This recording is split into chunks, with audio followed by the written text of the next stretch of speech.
अखिलेश प्रताप सिंह जी, यह संकट तो बड़ा होता जा रहा है।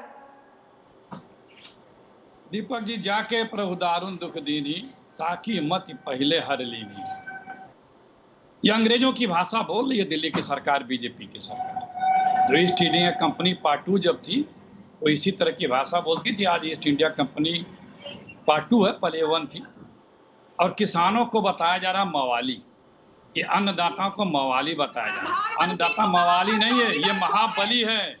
शर्म नहीं आती? मैं अगर इजाजत हो तो मैं बोलूं। चोर है राहुल गांधी। इनकी सुन ले आप, इनकी सुन ले आप। आप यहाँ पर आकर भाषण दे रहे हो। राहुल गांधी की इतनी हिमाकत थी कि उन्होंने प्रधानमंत्री पर निशाना कसते हुए कहा था चौकीदार चोर है। आप लोग यहाँ पर आकर टीवी स्टेशन पर भाषण देते हो। आपके राहुल गांधी दिन रात बैठकर ट्विटर पर क्या करते हैं? अनाप शनाप बयान देते हैं, मोदी सरकार पर ओछे लांछन लगाते हैं और राहुल गांधी की भाषा के बारे में ठीक है, मैं आप सबसे हाथ जोड़ के रिक्वेस्ट करता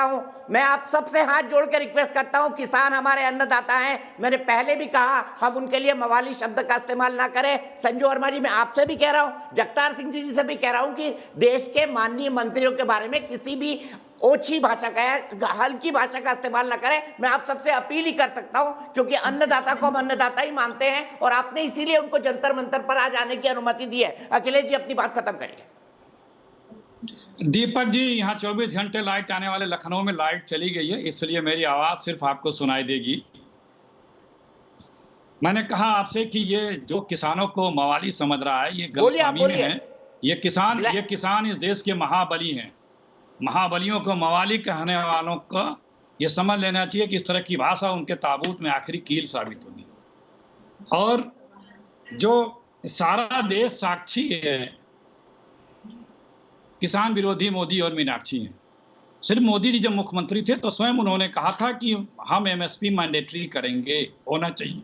उन्होंने 2011 में रिपोर्ट दी थी और ये सरकार भी कहती है। लेकिन देखिए, इस तरह की भाषा का यदि प्रयोग करेंगे तो क्या वार्तालाप हो पाएगा? और कोई कंडीशन रख के वार्तालाप होती है? किसान तो सिर्फ अपने एमएसपी की गारंटी मांग रहा है कि आप, और वो भी सरकार तो खरीदती है, जो निजी प्लेयर खरीदेंगे उन फाउंडेशन हो कि हाँ वो एमएसपी उनके लिए भी। अखिलेश, मैं आपको एक मिनट रोकूंगा, आपका फ्रेम बड़ा खराब लग रहा है, अजीब सा लग रहा है, आपकी आवाज कहीं से आ रही है। मैं समझ सकता हूँ लाइन गई है, तब तक मैं एक दर्शक के पास चलता हूँ।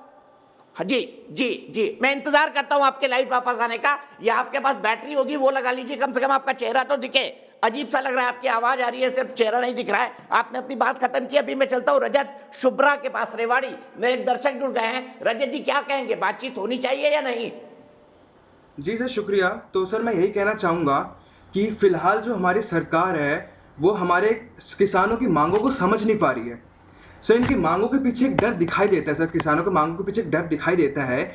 मेन अभी तक क्या था सर, किसान जो अपनी फसल थी वो डायरेक्ट एपीएमसी पे, मंडी पे बेच रही थी। और जबकि अभी फिलहाल ही में जो नया बिल पास हुआ, जिसमें से एक बिल ये कहता है कि एक देश एक बाजार, जहां पे किसान अपनी पूरी फसल किसी अन्य राज्य में बेच सकता है, उसको एक उसके हिसाब से प्रॉफिट मिलेगा। अब बट सर, किसान मेन अभी इस वजह से बहुत ज़्यादा डरा हुआ है कि इन सभी चीज़ों का बहुत बुरा प्रभावित ना पड़े एमएसपी पे, जहां पे सरकार सर उनको कोई गारंटी नहीं दे पा रही है। वो सरकार, हमारी सरकार किसानों को गारंटी नहीं दे पा रही है कि एमएसपी पे कोई प्रभाव आएगा नहीं आएगा, एमएसपी रहेगी या नहीं रहेगी। इसी वजह से सर किसान बहुत ज़्यादा डरा हुआ है। मेन दिक्कत यहाँ पे आ रही है सर।